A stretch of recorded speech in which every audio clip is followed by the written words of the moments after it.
Hello student, कैसे हैं? मुझे विश्वास होगा कि आपकी यूपीएससी पेट की तैयारी बहुत अच्छी चल रही होगी और आपने अब तक के प्रीवियस की जितने क्लासेस हिस्ट्री के हम लोगों ने अपलोड किए हैं आपने उसको देखकर अच्छे से तैयारी किया होगा और साथ में आप नोट्स अच्छे से बना रहे होंगे। तो आज हमारे हिस्ट्री यूपीएससी पेट का 5वां क्लास है और आज हम पढ़ेंगे वैदिक संस्कृति। अब ध्यान देने वाली बात यह है कि हड़प्पा सभ्यता के पतन के पश्चात जिस सभ्यता का विकास हुआ उसको कहते हैं वैदिक संस्कृति। लेकिन उसके पहले आप कुछ कॉन्सेप्ट को समझिए, जैसे कि लगभग जो है 2500 ईसा पूर्व 2500 ईसा पूर्व से 1750 ईसा पूर्व तक सिंधु घाटी सभ्यता थी। लेकिन 1750 ईसा पूर्व में इनके पतन की शुरुआत हुई और इनका पतन हो गया। पतन का कई मुख्य कारण बताए गए, जैसे कि आर्यों का आक्रमण बताया गया, जलवायु परिवर्तन बताया गया, बाढ़ बताया गया और भूखमरी बताया गया। लेकिन इसके पीछे अभी कोई सैद्धांतिक और वैज्ञानिक प्रमाण उपलब्ध नहीं है, इसीलिए इतिहासकारों का मत अलग अलग है और अक्सर पतन से संबंधित प्रश्न आपके परीक्षा में नहीं पूछा जाता क्योंकि यह कॉन्सेप्ट ही विवादित है। लेकिन हम इसमें ये समझेंगे कि जैसे हमने हड़प्पा सभ्यता पढ़ा तो हड़प्पा सभ्यता के बाद जो हमारी अगली टॉपिक आई वो वैदिक संस्कृति क्यों आई। तो देखिए स्टूडेंट, आपको कुछ चीजें समझने की जरूरत है। पहला चीज आप समझिए कि सभ्यता और संस्कृति में अंतर क्या होता है। सभ्यता और संस्कृति में अंतर क्या होता है, देखिए जैसे कि मान लीजिए आपने मकान बनवाया, रोड बनवाया, मकान बनवाया, रोड बनाया, बिल्डिंग बनवाई, इंफ्रास्ट्रक्चर बनवाया, तो इसको क्या कहते हैं? सभ्यता का विकास हुआ। किसका विकास हुआ? सभ्यता का विकास। यानी कि मानव के द्वारा निर्मित वो सभी वस्तुएं जिसको देखा जा सके, अपनी आंखों से देखा जा सके, हाथों से महसूस किया जा सके, उसको हम सभ्यता कहते हैं। That is clear. यानी कि जो मकान हो गया, बिल्डिंग हो गया, नए नए बिल्डिंग हो गए, शहर हो गए, बसाया गया, इसको हम सभ्यता कहेंगे। लेकिन ठीक इसका एक पहलू और होता है संस्कृति। संस्कृति को देखा नहीं जा सकता है, संस्कृति को जिया जाता है। जैसे कि बोलचाल के तरीके, रहने के तरीके, बैठने के तरीके, जीवन जीने के तरीके, इसको क्या कहते हैं? संस्कृति कहते हैं। क्या कहते हैं? संस्कृति कहते हैं। अब देखिए, व्यक्ति का जब जन्म होता है और वो अपने जीवन में क्रमिक विकास करता है तो सभ्यता और संस्कृति दोनों का विकास करता है और दोनों का क्रमिक उसको अनुभव प्राप्त होता रहता है। लेकिन एक बात जान जाइए कि सभ्यता का विकास बहुत तेजी से होता है और संस्कृति का विकास बहुत स्लो होता है। एक चीज को जरा हम बताइए, जैसे कैसे हम लोग आज यहाँ से पृथ्वी से उठ के मंगल ग्रह तक चले गए, चंद्रमा तक चले गए, ये क्या विकास है? सभ्यता का विकास है। क्योंकि हमने झोपड़ी से रहकर आज बड़े बड़े बिल्डिंग बनाए, बड़े बड़े मॉल बनाए, ये किसका विकास है? सभ्यता का विकास है। लेकिन आप समझिए संस्कृति का विकास क्या हमने कर पाया? जैसे कि जब हम पहले झोपड़ी बनाते थे तब भी हम उसमें एक शुभ मंत्र डालते थे, ओम भूर्भुवस्सुवः तस्य वितुर्वरेण्यं भर्गो देवस्य धीमहि धियो यो न प्रचोदयात्, यानी कि गायत्री मंत्र डालते थे, यानी कि सभ्यता संस्कृति है। लेकिन आज भी हम इतने सभ्यता का विकास कर लिए, एक झोपड़ी से हटकर हम मॉल तक चले गए, बिल्डिंग तक चलते हैं, लेकिन तभी भी हम जब उसमें आगे शुभ कार्य करते हैं तो क्या हम बोलते हैं? गायत्री मंत्र ही बोलते हैं। यानी कि हमने सभ्यता का विकास तो तेजी से किया लेकिन संस्कृति को हमने पीछे छोड़ दिया। ठीक यही चीज आप समझिए, जब हड़प्पा सभ्यता का पतन हुआ था, सिंधु घाटी सभ्यता का पतन हुआ था, तो इसका यह मतलब नहीं कि वहां के लोग मर गए थे या वहां के लोग कहीं भग गए थे, ऐसा कुछ नहीं था। सभ्यता का पतन हुआ और संस्कृति का पतन नहीं हुआ। देखिए समझिए, जैसे कि जो व्यवस्था पहले नगरीय थी, नगर में आपको क्या मिलेगा? नगर में आपको बिल्डिंग मिलेगा, मकान मिलेंगे, अच्छे अच्छे रोड मिलेंगे, सड़कें मिलेगा, ये नगर था। और यह खत्म होकर फिर क्या हो गया? ग्रामीण हो गया। ठीक है, ग्रामीण हो गया और ग्रामीण में नई संस्कृति का उदय हुआ। तो यही है वैदिक संस्कृति। ठीक है, अब आप लोगों ने सभ्यता और संस्कृति में अंतर समझ लिए होंगे। अब हम चलेंगे आगे टॉपिक पे। तो इसमें हम समझेंगे वैदिक सभ्यता में दो चीज समझिएगा, एक वैदिक समझिएगा और दूसरा आर्य समझिएगा। क्योंकि इसमें पतन में ये साफ साफ लिखा गया है कि आर्यों के आक्रमण के द्वारा ही वैदिक संस्कृति आया। यानी कि जब सिंधु घाटी सभ्यता का पतन हुआ आर्य के आक्रमण के द्वारा, तो वैदिक संस्कृति आया। तो हम इसको विस्तार से समझेंगे। देखिए पहला क्या है आप समझिए, जो वैदिक शब्द की उत्पत्ति हुआ है वो शब्द से उत्पत्ति हुआ वेद से, और वेद भारत के सबसे प्राचीन सभ्यताओं में वेद ज्ञान का एक माध्यम है। ठीक है, अब देखिए वेद का जो शब्द है वो संस्कृत विद से बना है, विद धातु से बना है, जिसका शाब्दिक अर्थ क्या होता है, ज्ञान। ज्ञान मतलब क्या, नॉलेज। ठीक है, और उसके बाद अगर हम संस्कृति के स्वरूप की बात करें तो यह जो सिंधु घाटी सभ्यता वो पहले नगरी थी और ये क्या हो गई, ग्रामीण हो गई। इस परिवार का महान मुख्य स्तंभ सामाजिक आर्थिक धर्म यज्ञ परिवार कृषि तथा पशुपालन पर टिका था। जैसे कि हमने आपको सिंधु घाटी सभ्यता में ही बताया था कि जो सिंधु घाटी सभ्यता है उसका प्राथमिक पेशा क्या था, कृषि था, लेकिन यहाँ पे प्राथमिक पेशा क्या हो जाता है, पशुपालन हो जाता है। और यह सिंधु घाटी सभ्यता नगरी थी और यह वैदिक संस्कृति ग्रामीण हो गया। तो ये आप बेसिक चीजें समझ के चलिए, यानी कि जब बाढ़ आया होगा या उनके ऊपर आक्रमण हो गई तो जो नगर में रहने वाले लोग थे वो भागकर गांव में जाकर रहने लगे, पूर्णतः ग्रामीण तरीके से रहने लगे, और उनके ऊपर या तो किसी संस्कृति को थोपा गया या उनके द्वारा नई संस्कृति का विकास किया गया। तो यही है आपका वैदिक संस्कृति। That is clear. उसके बाद हम चलते हैं आगे हम चलते हैं। अब देखिए हड़प्पा सभ्यता में एक कॉन्सेप्ट आता है कि हड़प्पा सभ्यता का पतन कैसे हुआ। उसमें यह कॉन्सेप्ट आता है कि आर्यों ने आक्रमण किया। तो आर्य है कौन? असल में आर्य किसे कहते हैं? श्रेष्ठ को कहते हैं। किसे कहते हैं? श्रेष्ठ को कहते हैं, कुलीन को कहते हैं, सभ्य व्यक्ति को कहते हैं। अब जो आर्य प्रजाति है, लोग ये मानते हैं कि ये लगभग जो है ईरान से आए हैं, यानी कि ईरान के लोग आए, भारत पे आक्रमण किए और यहाँ की नगरीय व्यवस्था को ध्वस्त कर ग्रामीण व्यवस्था में अपनी संस्कृति को थोपने का प्रयास किए। इतिहासकारों का मत तो यही है। लेकिन अगर हम उसमें बात करें कि जो यहाँ के मूल निवासी थे या जो यहाँ के विद्वान थे उनका मत क्या था आर्यों को लेकर, तो जो विदेशी मत था, मैक्स मूलर जो थे वो ये कहते थे कि मध्य एशिया से आए। कहाँ से आए? मध्य एशिया के बैक्टीरिया से आए हैं, बैक्टीरिया। और यही सर्वाधिक रूप से सभी इतिहासकारों का मत मानना है कि ये मध्य एशिया से आए थे। उसके बाद जो तिलक थे, हमारे स्वतंत्रता सेनानी तिलक, वो कहते हैं कि आर्कटिक से आए थे। कहाँ से आए थे? आर्कटिक से। बाल गंगाधर तिलक कहते थे आर्कटिक से आए हैं आर्य। और जो स्वदेशी मत था, जैसे दयानंद सरस्वती ये कहते थे कि जो आर्य आए थे तिब्बत से आए थे। तो इसका पता है कि ये तो इन लोगों के मतों से तो ये बात पता चल रहा है कि आर्य यहाँ के मूल निवासी नहीं थे। वो कहाँ से आए थे? वो किसी दूसरे क्षेत्र से आए थे, किसी दूसरे देश से आए थे, और यहाँ के मूल निवासी के ऊपर यानी कि सिंधु घाटी सभ्यता के नागरिकों के ऊपर हमला किया गया था या फिर अपनी संस्कृति को थोपा गया था। यहाँ तक आपको समझ में आ गया। उसके बाद हम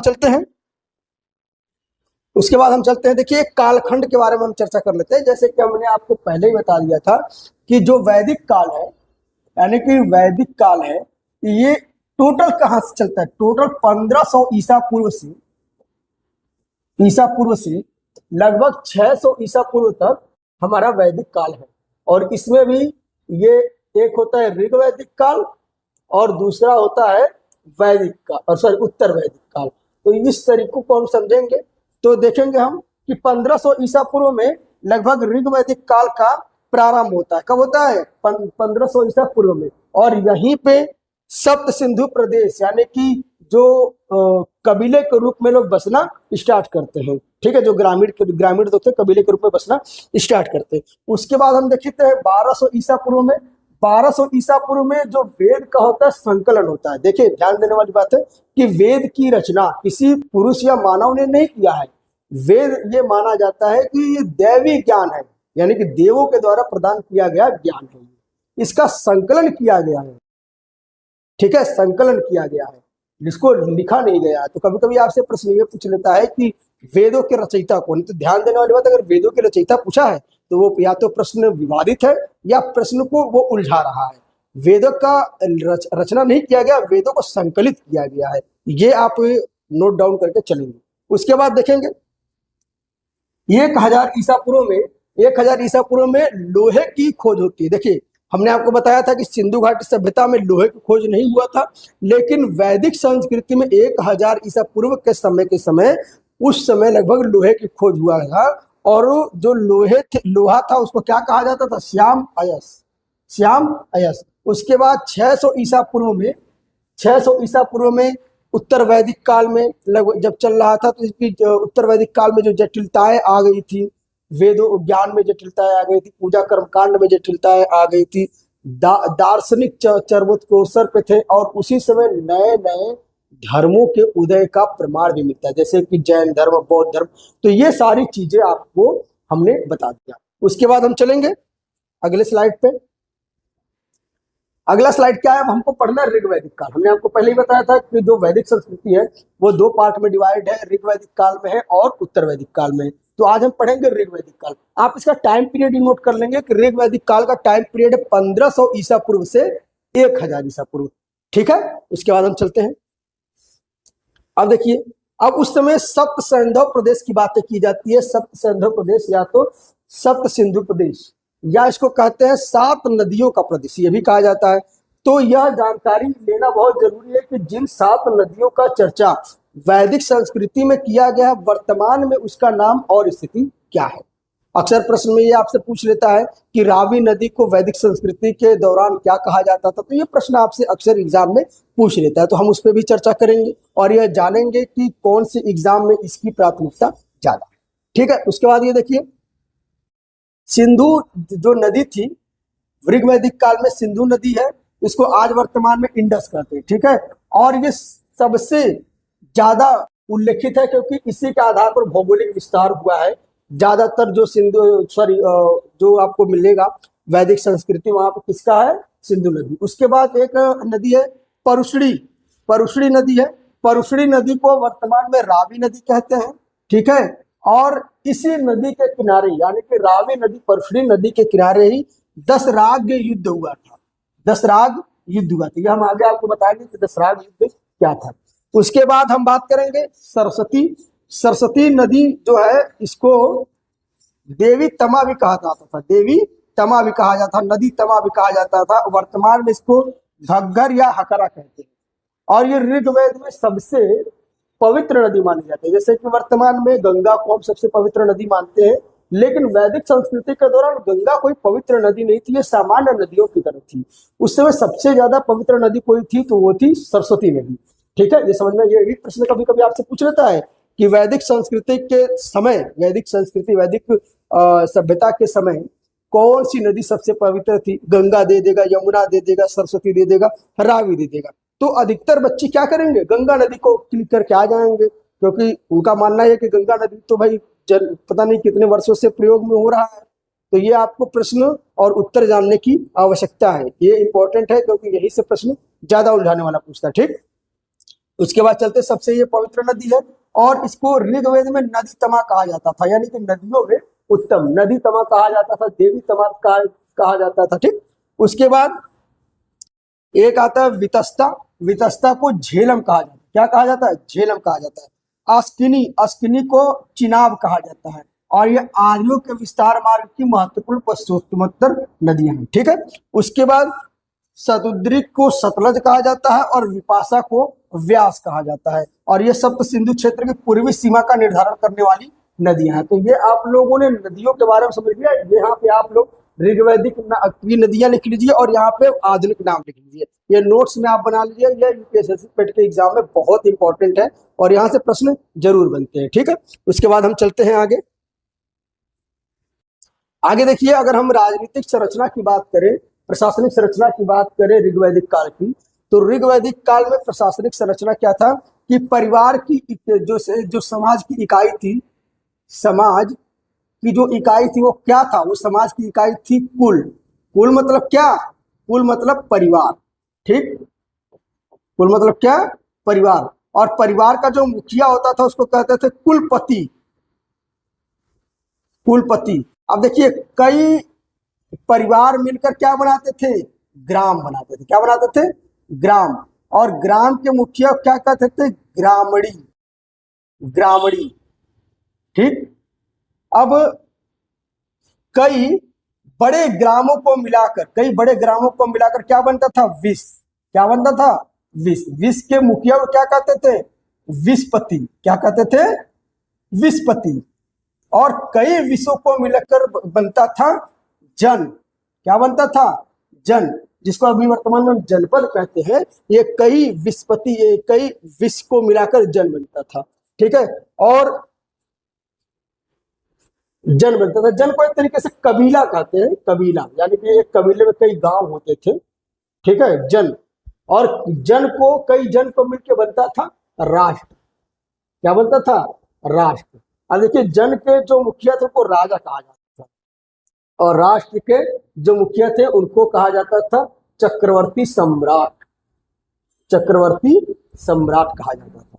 तो ये आप फैक्ट समझ लीजिए कि परिवार की, समाज की सबसे छोटी इकाई क्या है? सबसे छोटी इकाई कुल आता है परिवार, और सबसे बड़ी इकाई क्या होता है? राष्ट्र होता है। यहाँ से प्रश्न अक्सर आपसे पूछ लेता है। और ये देखिए, ये भी पूछ लेता है, कुल के मुखिया क्या कहते हैं? कुलपति कहते हैं। ग्राम के मुखिया को ग्रामड़ी, विष के मुखिया को विस्पति, जन के मुखिया को जनपति, सॉरी यहाँ पे जनपति होता है, जनपति, जनपति। और राष्ट्र के मुखिया को चक्रवर्ती या तो सम्राट कहा जाता है। ठीक है, उसके बाद हम कर चलते हैं सभा और समिति व विदत। ठीक है, देखिए, राजा को नियंत्रण करने के लिए, देखिए जैसे कि राजा होता था, कोई भी राजा होता था किसी कबीले का या किसी राष्ट्र का, जो राजा होता था, जो राजा होता था, अब राजा को सलाह देने के लिए, परामर्श देने के लिए, उन पे एक तरीके से नियंत्रण लगाने के लिए कौन कौन होते थे? सभा होती थी, समिति होती थी, और विदत होती थी। विदत जो संस्था थी वो सबसे पुरानी कबीलाई संस्था थी, सबसे पुरानी कबीलाई संस्था थी। और जो सभा होता था, जो सभा होता था, इसमें कुलीन वर्ग होते थे। कुलीन वर्ग या तो वृद्ध लोग रहते थे। जैसे कि वर्तमान में हमारे देश में जो राज्यसभा है उसमें अधिकतर कौन जाता है? या जो एजेड लोग होते हैं उन्हीं को नॉमिनेट करके एक तरीके से भेजा जाता है, जो राज्यसभा होता है। तो राज्यसभा, दैट इज माइंडसेट मान लीजिए यही सभा से। उसके बाद जो समिति होता था, समिति होता था, उसमें जन सामान्य के लोग रहते थे, जनमानस के लोग रहते थे। ठीक है, जनमानस के या जन सामान्य के लोग रहते थे। तो ये जो क्या होता था ना, ये सभा, समिति, विदत, ये क्या करते थे? राजा को एक प्रकार से इनडायरेक्टली नियंत्रण करते थे, इनडायरेक्टली सलाह देते थे। कैसे? क्योंकि सभा में कौन होता था? जो राजा के परिवार के ही जो बड़े बुजुर्ग लोग होते थे उसमें सभा में रहते थे। समिति में राजा के परिवार या उनके जो देश के सीमा के सीमा के अंतर्गत जो रहने वाले निवासी थे वो रहते थे। और विदत, विदत एक तरीके से पुरानी परंपरा के आधार पे जो कबीले में लोग रहने वाले लोग थे वो विदत होते थे। ठीक है, उसके बाद हम चलते हैं आगे। आगे हम समझेंगे कि एक हमने आपको बताया था कि दशराग युद्ध, दशराग युद्ध हुआ था। अब जो दशराग युद्ध हुआ था सुदास के बीच में हुआ था। एक तरफ सुदास थे और दूसरी तरफ क्या थे? 5 आर्य राजा, 5 आर्य राजा थे और 5 अनार्य राजा थे, 5 अनार्य राजा थे।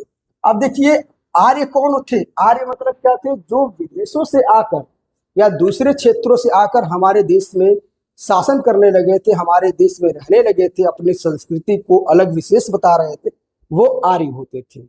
और अनार्य कौन थे? अनार्य का मतलब यहाँ के जो मूलतः निवासी थे उनको अनार्य कहते थे। यहाँ तक आपको समझ में आ गया? उसके बाद हम समझेंगे इसमें आगे, इस युद्ध में कौन जीता था? इस युद्ध में जीते थे सुदास।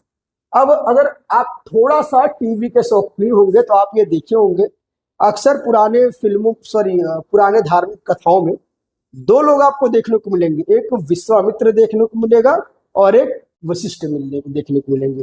तो ये मान लीजिए कि जो विश्वामित्र थे वो विरोधियों के, यानी कि जो विरोधी थे उनके विश्वामित्र पुरोहित थे, और जो महर्षि वशिष्ठ थे, जो महर्षि वशिष्ठ थे वो किसके पुरोहित थे? वो सुदास के पुरोहित थे। तो यह युद्ध कहाँ लड़ा गया था? दशराज युद्ध। तो दशराज युद्ध लड़ा गया था परुष्णी रावी नदी के तट। किसी के बीच में हुआ था? 5 आर्य और 5 अनार्य का कबीला, 10 राजा और सुदास के बीच में हुआ था। इसमें जीता कौन था? सुदास थे। ठीक है, यहां तक आपको समझ में आ गया। उसके बाद हम चलते हैं, और ये पहला उस समय वैदिक संस्कृति का पहला कबीलाई संघर्ष था, यानी कि कबीलों के बीच में अक्सर युद्ध होते थे, सीमा को लेकर, भोजन को लेकर और क्षेत्र को लेकर हमेशा युद्ध होते थे। तो ये पहला कबीलाई युद्ध था। ठीक, उसके बाद हम चलते हैं कि अगर हम ऋग वैदिक काल के सामाजिक जीवन का अगर हम चिंतन करेंगे, इस पे नोट डाउन करेंगे, नोट्स आप बना लीजिए, तो उस समय का पितृसत्तात्मक समाज था, यानी कि जो परिवार की जो समाज की जो सबसे छोटी इकाई परिवार था, परिवार का मुखिया कौन होता था? परिवार का मुखिया पिता होता था, और इसीलिए उस समय पितृसत्तात्मक समाज था। लेकिन इसका यह मतलब नहीं कि पितरों की ज्यादा चलती थी, पिताओं की ज्यादा चलती थी, पुरुषों की ज्यादा चलती थी, नहीं। पितृ सत्तात्मक समाज में मुखिया पिता होता था, लेकिन वह महिलाओं के प्रति उदार रहता था, यानी कि महिलाओं को भी सम्मान देता था। ऋग्वैदिक काल में महिलाओं को भी वो सभी अधिकार प्राप्त थे जो एक सामान्य पुरुष को प्राप्त थे। उसके बाद हम चलेंगे, स्त्रियों के उस समय की स्थिति क्या है कि बाल विवाह, सती प्रथा और पर्दा प्रथा नहीं था। ऋग्वैदिक काल में बाल विवाह, पर्दा प्रथा, सती प्रथा ये सब नहीं था। और उपनयन संस्कार मतलब हम आगे बताएंगे, लेकिन उपनयन संस्कार एक मोटी मोटा आप समझ जाइए कि उपनयन संस्कार उनका होता है जो स्कूल, कॉलेज या फिर गुरुकुलों में शिक्षा ग्रहण करने जाते थे, उनका उपनयन संस्कार होता था। यानी कि अगर महिलाओं का उपनयन संस्कार हो रहा था, इसका मतलब उनको शिक्षा का अधिकार था, उनको भी उतनी ही प्राथमिकता मिलती थी जितना पुरुषों को मिलता था। तो ऋग्वैदिक काल में ये चीजें थी। उस समय की जो महिलाएं थी वो काफी विद्वान होती थी। उस समय की तमाम ऐसी विदुषी महिलाएं थी, जैसे घोषा, लोपमुद्रा, अपाला, सिकता, विश्वबारा जैसी विदुषी जो है महिलाएं थी, वो ऋग्वैदिक काल की श्लोकों की रचना में वो दिखती है। ठीक है, उसके बाद जो जाति व्यवस्था थी वो कर्म आधारित है, ना कि जाति या जन्म आधारित। देखिए समझिए, यह माना जाता है कि ब्रह्मा के मुख से ब्राह्मण का जन्म हुआ। ठीक है, भुजाओं से क्षत्रिय का जन्म हुआ, पेट से वैश्य का जन्म हुआ, और पैरों से शूद्र का जन्म हुआ। यहां तक आपको समझ में आ गया। लेकिन आप एक बात को समझने वाली बात है कि ऋग्वैदिक काल की जो व्यवस्थाएं थी, उस समय कैसे सामाजिक जीवन में जो जाति व्यवस्था थी वो जन्म आधारित नहीं थी, कर्म आधारित थी। जैसे, और उस समय कैसे, जैसे कि एक मान लीजिए एक परिवार है, एक परिवार में चार पुत्र हैं, तो जो व्यक्ति पुरोहित या धार्मिक काम करता था उसको ब्राह्मण कहते थे,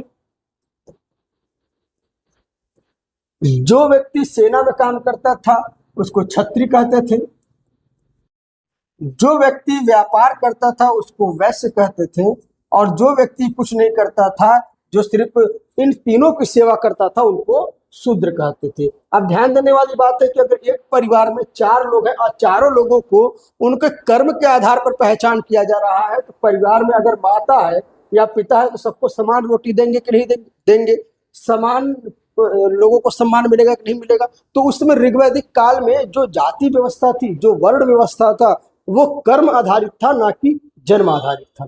ठीक है, यहां तक आपको समझ में आ गया। उसके बाद हम चलेंगे आगे। उसके बाद हम चलेंगे कि उस समय की जो आर्थिक स्थिति क्या थी, ऋग्वैदिक काल की आर्थिक स्थिति क्या थी। तो उस समय ऋग्वैदिक काल मूलतः ग्रामीण हो गए थे, और इनका प्राथमिक पेशा जो था प्राथमिक पेशा इनका क्या हो गया था? पशुपालन प्राथमिक था, और द्वितीयक या गौड़ क्या था? द्वितीयक क्या था उनका था कृषि। ठीक है, अब देखिए, जब प्राथमिक पेशा पशु होता था तो उस समय गाय को सबसे अधिक महत्वपूर्ण माना जाता था, और गाय को अघन्या कहा जाता था। अघन्या मतलब क्या है कि न मारने योग्य। और ज्यादातर जो युद्ध होते थे ऋग्वैदिक काल में वो गाय को लेकर होते थे। लोगों के पास 2-2 लाख 3-3 लाख गाय होते थे। तो जो गौधन वाला कॉन्सेप्ट है वो कहाँ से आया है? ऋग्वैदिक काल से आया। उसके बाद हम बात करते हैं कि कृषि व्यवस्था में अगर देख ले तो उस समय जो इतिहासकारों को अब तक जो है जौ का उल्लेख मिलता है। इतिहासकारों को अब तक क्या है? जौ का उल्लेख मिलता है। उसके बाद व्यापार मुख्य रूप से वस्तु विनिमय प्रणाली थी। वस्तु विनिमय प्रणाली मतलब क्या है कि एक वस्तु दो, बदले में दूसरी वस्तु लो। उस समय कोई मुद्रा नहीं था, कोई करेंसी नहीं थी, लेकिन कभी कभी सोने को माध्यम बनाया जाता था व्यापार करने के लिए, और सोने को निष्क कहा जाता था। तो ये नोट आप कर लीजिए। उसके बाद हम चलेंगे आगे। आगे हम चलेंगे उस समय के जो ऋग्वैदिक काल के जो लोग थे उनकी धार्मिक स्थिति क्या थी। देखिए, जो यज्ञ करते थे उस समय के लोग, जो यज्ञ करते थे और जो पूजा करते थे, वो पूजा होता था प्राकृतिक पूजा होता था, प्रकृति की पूजा होता था, प्राकृतिक पूजा। और जो यज्ञ होता था, इनका उद्देश्य होता था अध्यात्म, अध्यात्म या ईश्वर की प्राप्ति। इनका जो उद्देश्य होता था ईश्वर की प्राप्ति। और उस समय जो देवता, जैसे कि आप लोगों ने सुना होगा कि जो अक्सर सुना होगा कि 33 करोड़ देवी देवता, आपने सुना होगा अक्सर। लेकिन ध्यान देने वाली बात है कि हमारे सनातन धर्म में, हिंदू धर्म में 33 करोड़ देवी देवता नहीं होते। 33 करोड़ का संदर्भ यानी कि 33 करोड़ का मतलब है क्या है? 33 करोड़ का मतलब है कि 33 प्रकार के देवता है। क्या होता है? 33 प्रकार के देवता। अब इस बात को जरा समझिए। जैसे वर्तमान में नरेंद्र मोदी जी की सरकार है, इनका विशेष काम क्या है कि देश की सारी प्रशासनिक विधायिका कार्य को संचालित करना। लेकिन उन्होंने सभी कार्य को एक साथ तो अकेले कर नहीं सकते हैं, इसलिए सबको वो बांट दिए हैं। कोई सिंचाई विभाग है, कोई शिक्षा विभाग है, कोई गृह मंत्री है, बांट दिए हैं। तो इस प्रकार से टोटल उनके में जो इतने भी 70-80 मंत्री होंगे, यही सामान्यतः है। उसी तरीके से यह मान के चला जाता था कि ये पृथ्वी है, उसका संचालन कौन कर रहे हैं? देवता कर रहे हैं। और देवताओं की संख्या कितनी है? 33 है। तो यानी कि 33 देवताओं की संख्या है, न कि 33 करोड़ देवता है। तो 33 करोड़ देवी देवता का मतलब किससे है? 33 कोटि देवी देवता। जैसे कि मान लीजिए आकाश के देवता वरुण थे, सूर्य थे, विष्णु थे, इस प्रकार से तमाम देवता थे। अंतरिक्ष के देवता इंद्र थे, मरुत थे, रुद्र थे। पृथ्वी के देवता अग्नि थे, सोम थे, वायु थे। इस तरीके से डिपार्टमेंट बटा हुआ था। तो जो डिपार्टमेंट बटा हुआ था इस विश्व को संचालित करने के लिए उनके अध्यात्म के अनुसार, उसमें 33 कोटि देवता थे, यानी कि 33 प्रकार के देवता। ठीक है। उसके बाद देखेंगे कि जो ऋग्वैदिक काल है उसमें सबसे जो प्रमुख देवता कौन थे? सबसे प्रमुख देवता इंद्र थे। और उनको ऋग्वेद में सबसे ज्यादा जो रचनाएं हैं, जो सूक्तियां हैं, सबसे ज्यादा किसके बारे में कहा गया है? इंद्र के बारे में कहा गया। 250 सूक्त किसके बारे में है? इंद्र के बारे में। उसके बाद दूसरे नंबर अग्नि कितने? 200 सूक्त है। और उसके बाद आप देखेंगे कि जो गायत्री मंत्र का आप ये देखेंगे कि ऋग्वेद की तीसरे मंडल में है, और इसके रचयिता कौन है? विश्वामित्र है। इसके रचयिता कौन है? विश्वामित्र है गायत्री मंत्र का। तो ये आपसे प्रश्न आपसे पूछ लेता है, ये लगभग वेद से है प्रश्न। उसके बाद हम चलेंगे कि हम चारों वेद का विश्लेषण करेंगे, क्योंकि हमने इसके प्रीवियस क्लास में आपको बताया था, लेकिन आज हम विस्तार से विश्लेषण करेंगे। देखिए, वेद को क्या क्या है कहा गया है? अपौरुषेय ग्रंथ। अपौरुषेय ग्रंथ का मतलब क्या है? इसको किसी मानव द्वारा रचित नहीं किया गया है, इसको मानव द्वारा सिर्फ संकलित किया गया है कि ये प्रथम वेद है, इसका इतना मंडल है। तो इस तरीके से संकलित किया गया है। और इसको और वेद त्रयी किसे कहा जाता है? वेद त्रयी को कहते हैं ऋग्वेद, यजुर्वेद और सामवेद को मिलाकर कहते हैं वेद त्रयी, यानी कि तीन वेद के समूह को यजुर्वेद, सामवेद और ऋग्वेद के समूह को क्या कहते हैं? वेद त्रयी कहते हैं। और ध्यान देने वाली बात है कि जो वेद था वो उसका कोई रचना नहीं किया जाता, ये सुनकर लिखा जाता था। सुनकर एक पीढ़ी से दूसरे पीढ़ी में पहुंचाया जाता था। उसके बाद वेदांत को हम उपनिषद भी कहते हैं। वेदांत को क्या कहते हैं? उपनिषद। यानी कि जो वेद की जटिलताओं का अंतिम व्याख्या है, इसको उपनिषद या वेदांत कहते हैं। ठीक। उसके बाद हम चलते हैं आगे हम चलेंगे। हम चारों अगर वेदों का अवलोकन करेंगे तो देखिए, जो ऋग्वेद है वो देवताओं की स्तुति और मंत्र और प्रार्थनाएं होती है। और ऋग्वेद का जो पुरोहित करता है या जो उच्चारण करने वाला व्यक्ति है, उसको होता या होत्री कहते हैं। और ये सबसे प्राचीन वेद है, इसमें 10 मंडल है और 1018 सूक्त है। और इसी में ऋग्वेद में गायत्री मंत्र का निर्माण हुआ है। उसके बाद हम चलते हैं यजुर्वेद में। यजुर्वेद में यज्ञों के नियम है, विधियों एवं अनुष्ठान है। और इसके उच्चारण करता यह पुरोहित को अधर्व्यु कहते हैं। और यह गद्य और पद्य दोनों में है। तो कभी कभी प्रश्न आपसे यह पूछ लेता है कि निम्न में से कौन सा वेद वेद जो है गद्य और पद्य दोनों में है? निम्न में से कौन सा वेद गद्य और पद्य दोनों में है? तो ध्यान देने वाली बात है कि गद्य और पद्य यजुर्वेद में है। ठीक है, उसके बाद हम चलते हैं सामवेद। इसे मंत्रों को कैसे गाया जाता है उसके लिए है, और इसके जो उच्चारण करता है पुरोहित उसको उद्गाता कहते हैं। क्या कहते हैं? उद्गाता कहते हैं। और भारतीय संगीत का जो जनक है उसको सामवेद ही कहते हैं। जैसे सा रे गा मा पा धा नी, ये 7 स्वर जो है ये कहाँ से आए हैं? ये सामवेद से आए हैं। उसके बाद सबसे अंतिम वेद क्या है? सबसे अंतिम वेद है अथर्ववेद, और सबसे नया वेद है अथर्ववेद। इसमें रोग निवारण, औषधि, जादू टोना और विवाह की बातें की गई है। और इसके उच्चारणकर्ता कौन है? इसके उच्चारणकर्ता और पुरोहित को कहते हैं ब्रह्मा। और ये सबसे नवीन वेद है, इसको ब्रह्म वेद या भेषज वेद भी कहते हैं। और इसी अंतिम वेद में अहम ब्रह्मांड का कॉन्सेप्ट आया था, ये आज हम आपको बताएंगे। उसके बाद हम समझेंगे। अब हम आते हैं हम उत्तर वैदिक काल में। अब देखिए उत्तर वैदिक काल, ये आपका जो वैदिक काल है, वैदिक काल है 2 पार्ट में डिवाइड था, ऋग वैदिक काल और उत्तर वैदिक काल। उत्तर वैदिक काल, ऋग वैदिक का समय क्या था? 1500 से 1000 ईसा पूर्व, और उत्तर वैदिक का क्या है? 1000 से 600 ईसा पूर्व। ठीक है, तो इसके बारे में हम पता करेंगे कि उत्तर वैदिक काल में सामाजिक स्थिति क्या क्या बदली और किन किन चीजों का आविष्कार हुआ। ठीक है, उसके बाद हम चलते हैं।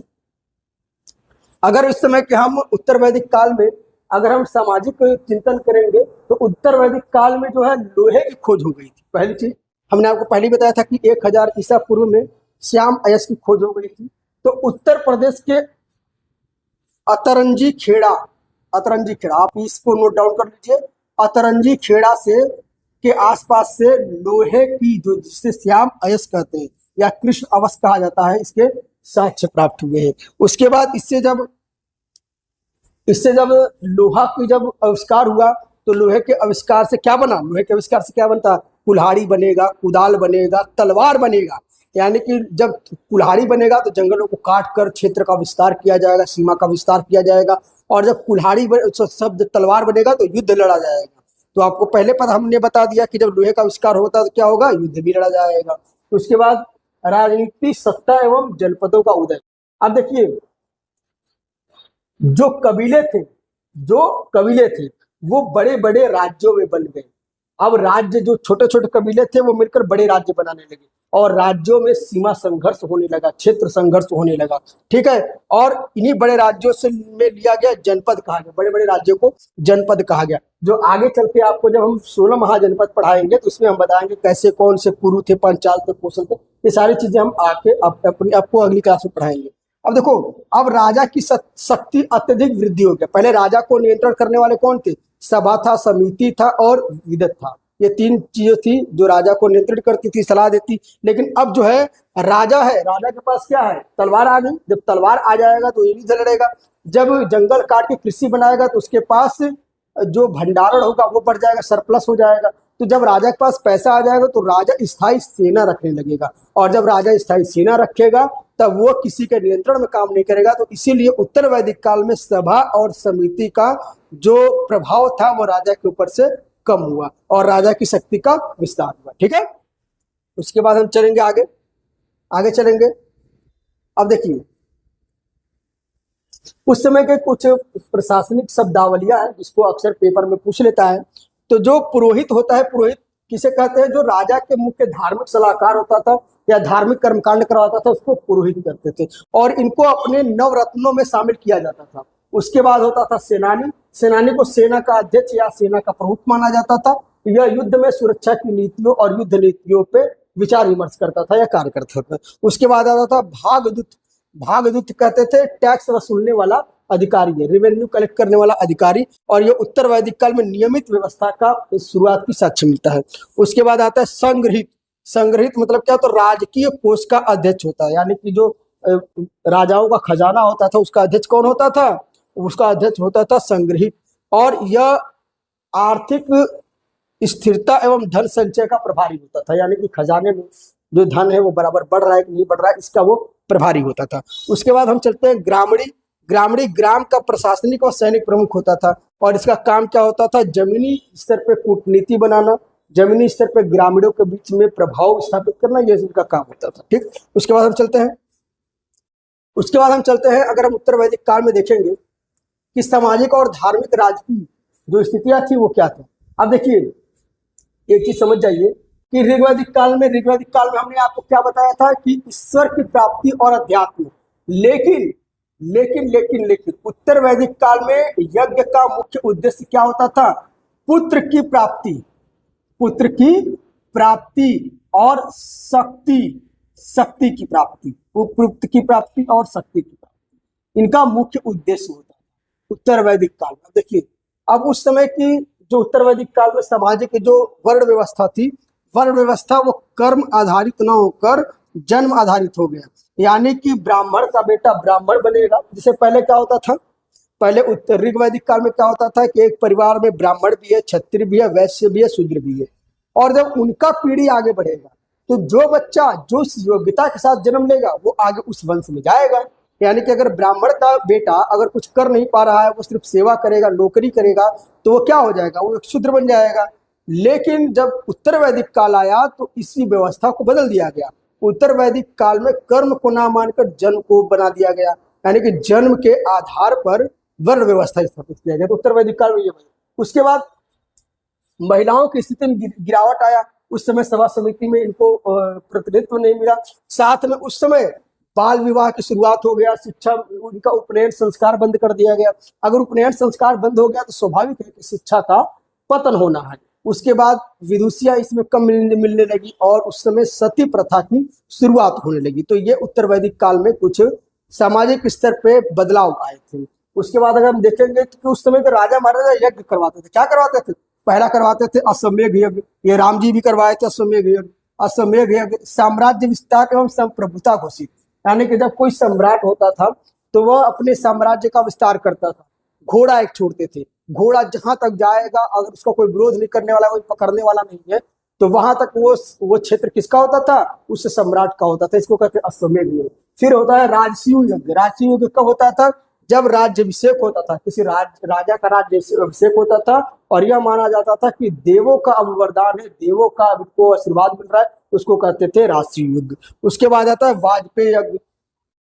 वाजपेयी यज्ञ में राजा अपना रथ दौड़ाकर सीमा के क्षेत्रों में भ्रमण करता है और जहां तक राजा का रथ जाता है वहां तक की सीमा और क्षेत्र किसका होता था? राजा का होता था। ये होता था आपका वाजपेयी यज्ञ। तो यहाँ तक हम लोगों ने समझ लिया। उसके बाद अगर हम आगे देखेंगे तो 16 संस्कार एवं जीवन के कुछ महत्वपूर्ण अंग समझिए।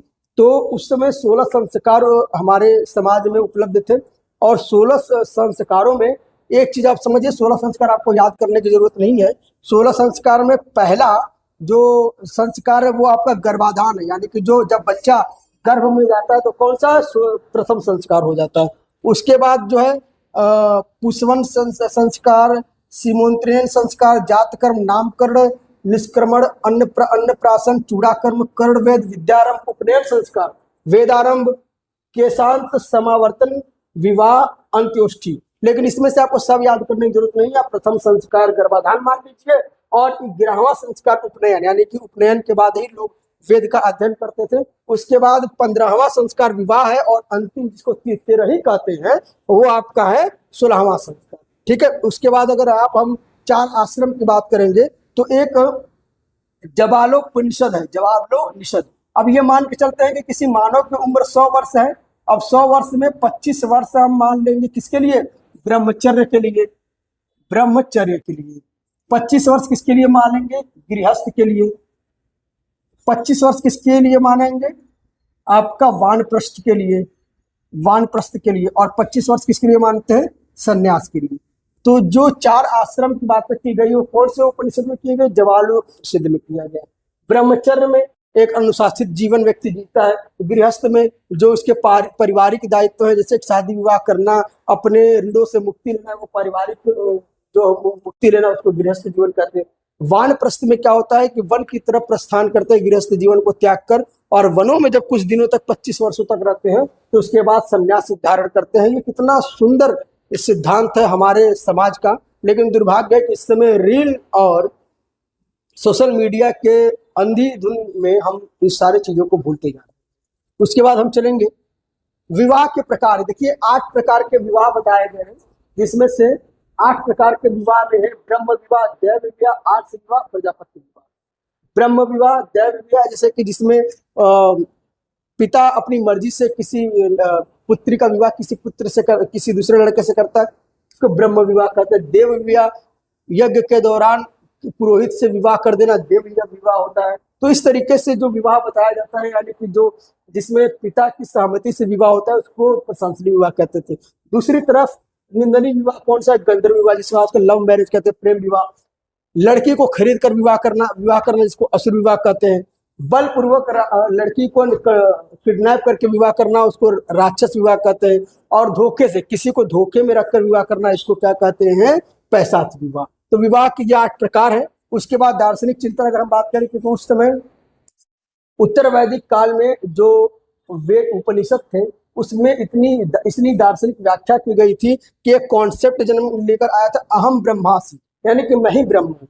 यानी कि कोई भी व्यक्ति अपने आप को इतना प्रभावशाली बना सकता है कि वो ब्रह्मा के रूप में बन सकता है, इसलिए कॉन्सेप्ट बना था अहम ब्रह्मास्मि।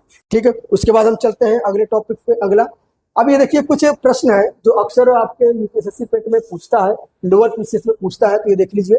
जैसे कि गाय को वेदों में क्या कहा गया? तो गाय को वेदों में अघन्या कहा गया, यानी कि न मारने योग्य पशु। अब गायत्री मंत्र किस वेद से लिया गया? गायत्री मंत्र लिया गया ऋग्वेद के 3रे मंडल से, और इसके रचयिता कौन है? विश्वामित्र है। उसके बाद उपनिषद किस नाम से जाना जाता है? उपनिषद वेदांत के नाम से जाना जाता है, यानी कि वेदों के अंतिम भाग को उपनिषद कहते हैं। उसके बाद उत्तर वैदिक काल में लोहे के लिए क्या शब्द है? उत्तर वैदिक काल में लोहे के लिए श्याम अयस या कृष्ण अयस। और ये आपको पता है उत्तर प्रदेश के अदरंज के खेड़ा से इसकी उत्पत्ति हुई थी, साक्ष्य मिला है। तो यहाँ हमने अब वैदिक संस्कृति से संबंधित आपको नोट्स, प्रीवियस ईयर के जो क्वेश्चन थे, फैक्ट थे, उसका हमने डिस्कस किया। आगे आपका जो महाजनपद है, यहाँ से आपका स्टार्ट होगा। तो मुझे विश्वास है कि आपने इस पूरे वीडियो को देखा होगा, आपने नोट्स बनाया होगा और साथ में प्रैक्टिस सेट आप सॉल्व कर रहे होंगे।